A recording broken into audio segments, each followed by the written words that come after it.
Hello NN for you squad, welcome to 1 minute preparation of anatomy 2 mark question. Question number 43 out of 87. 43 question என்ன கேட்டிருக்காங்க அப்படின்னு பார்த்தீங்கன்னா transitional epithelium. Transitional epithelium அப்படிங்கிறது பார்த்தீங்கன்னா ஒரு type of tissue. அந்த வேர்ட்லயே இருக்க transition அப்படின்னு பார்த்தீங்கன்னா அந்த டிஷ்யூலனா அந்த செல்ஸ்னால என்ன பண்ண முடியும் அப்படின்னு பார்த்தீங்கன்னா அதோட சைஸையும் ஷேப்பையும் transition பண்ண முடியும், சேஞ்ச் பண்ணிக்க முடியும். அதுக்கு தகுந்த மாதிரி அந்த எபிலிட்டி அதுக்கு இருக்கு. அதனால தான் அதுக்கு பேர் transitional epitheliumனு சொல்லியிருக்காங்க. இப்போ டெஃபினிஷன் பாருங்க, உங்களுக்கு ஈஸியா புரியும்.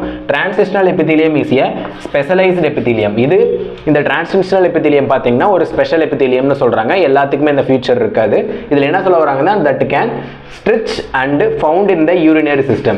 urinary systemல பார்த்தீங்கன்னா நமக்கு அதுல இருக்க ஆர்கன்ஸ் எல்லாமே யூரின் இருக்கும்போது இல்லாத போது அதோட சைஸ் சேஞ்ச் ஆகணும். அதனால urinary systemல இருக்கிறது எல்லாமே transitional epitheliumனு சொல்றாங்க. ஒரே வேர்ட்ல சொல்லணும் அப்படின்னா it can able to change the shape and size. எந்தெந்த இடத்துல பிரசன்ட் ஆயிருக்கு அப்படின்னு பார்த்தீங்கன்னா urinary bladder, ureter and பார்த்தீங்கன்னா renal pelvis. இந்த 3 ரீஜியன்ஸ்ல மெயினா பிரசன்ட் ஆயிருக்குன்னு சொல்றாங்க. ஓகே गाइस, அவ்வளவுதான் இந்த video. Thank you for watching.